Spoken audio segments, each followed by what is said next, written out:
So, singularity consciousness theory effectively describes our consciousness as a black hole. You can consider this conceptualized as a quantum stable singularity or a quantum stable black hole. Anyway, it has basically enough starter information in it to be able to get consciousness started, more or less.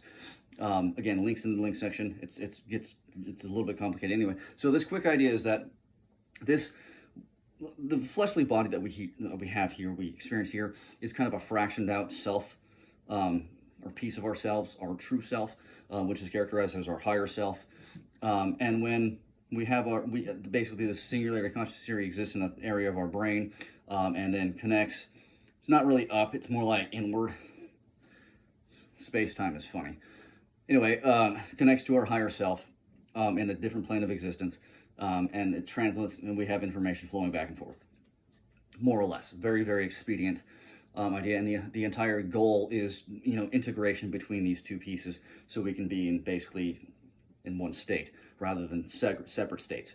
And this then allows for a higher consciousness thinking, like that. I can almost guarantee you that I believe it's gamma waves. And your gamma brain waves would be going like crazy when you have an integrated higher self, and what's your lower self is just your physical body, and your spirit that's here. Anyway, that being said, like black holes, right? When black holes consume information, the charge around them is the net positive or negative relative to the energy or the information that fell into the black hole itself. And so, kind of like that, our belief systems make up who we are. So consider all that information in the black hole to be the black hole's belief system. You have a positive charge or a negative charge depending on basically how much information was positive and negative. Now, so applying the same concept to us. Positive is going to represent good, negative is going to represent evil. So we have this black hole singularity, right, which is us.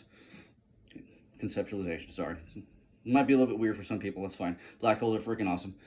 Anyway, so you have this positive-negative dynamic, right? You have good and evil, and they'll meshing up inside of you, which is your overarching belief system. It's a subjective belief system, then you run into somebody else, then you create a subjective collective belief system, then you have a group, or have a subjective collective belief system, you run into somebody else, then you have a collective subjective belief system, so you have this family group, or whatever you want to call them, then overarching society meets, and then you have this collective belief system.